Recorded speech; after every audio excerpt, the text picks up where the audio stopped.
এদিক হতে যাচ্ছিস? দাদুদের পটল খেতে, পটল তুলতে। তো আমরা গিয়েছিলাম মামার বাড়িতে। বড় মা মারা গেছে, অনেকেই জানো, তো তারই কাজ ছিল। আর এই ভিডিওটি আমি করেছি সোমবারে, আজ হলো আমার বৃহস্পতিবার। আমি ঠাম্মা। এখন এডিট করতে বসেছি, জানি না কবে আপলোড দেব।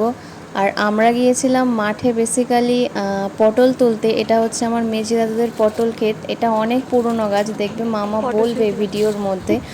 আর আমি বেসিক্যালি পাকা পটল তুলছিলাম, কারণ এইগুলো আমার ঠাম্মা খেতে প্রচণ্ড ভালোবাসে। যদিও একটাও পটল আমার কিন্তু আর বাড়ি নিয়ে আসা হয়নি, তার একটা কারণ ছিল, কারণটা আর বললাম না।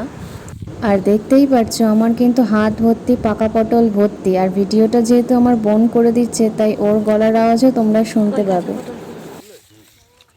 এই পাউডার আগে রাখ, তারপর নি। আর খেতে কিন্তু আমরা দুজনেই যাইনি, আমাদের সাথে কিন্তু গেছিল টুকুমাসির হাজব্যান্ড, আমার ভাই, আর ওই যে চলে গেল ওটা হলো আমার বড় মামা। আমার বড় মামাদেরই ক্ষেত এইটা।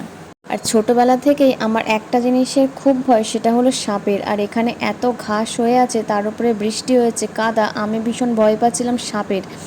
আর দেখতে পাচ্ছ আমি কিন্তু বারবার করে পটল তুলে এইদিকে আমার ভাইয়ের কাছে ট্রান্সফার করে দিচ্ছি। আর শুধু যে পাকা পটল তুলেছি তাই নয়, প্রচুর কাঁচা পটলও তুলেছিলাম। আসলে ওই দিন সকালবেলা তরকারি হবে, সেই কারণেই মূলত মামার সাথে যাওয়া মাঠে পটল তুলতে।